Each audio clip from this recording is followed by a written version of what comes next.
ambara zinyan kun erendede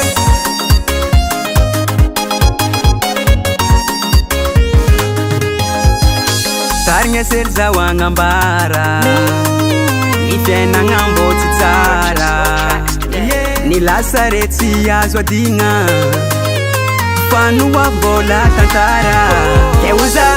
na maskini reo possible la salon fatimila kive eti manangare wi batike patron yoti skirize eti beki tap milaza panga bulo zaisa tamburahe ola yaga tanga bro tap te paranyambani mtsanganeza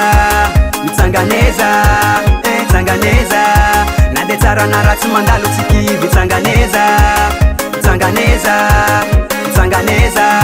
na detara na ratu mandalo tikivi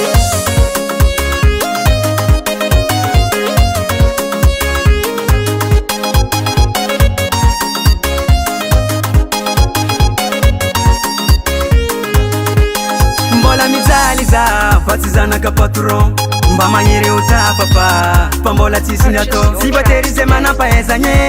ketimenti lasanye ni paeza ngamari ngilenyi pazamandian sasane kewiza na maskini reo possible la salon fatimila kive etimana ngare wi batike patron yoti skirize eti beki tap milaza panga bulo zenze tamburahe ola yaga tanga bro tap te paranyambani mtsanganeza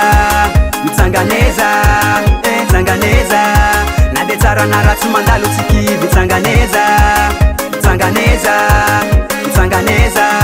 na detara na ratu mandalo tikivi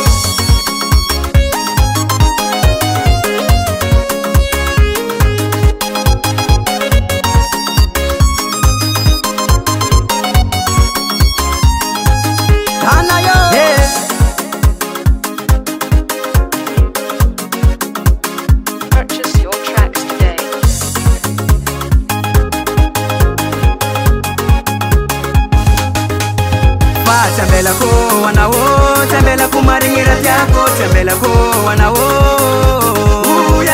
tembela ko wanawo tembela kumaringira tyako tembela ko wanawo mtsanganeza na detara na ratu mandalo tikivi mtsanganeza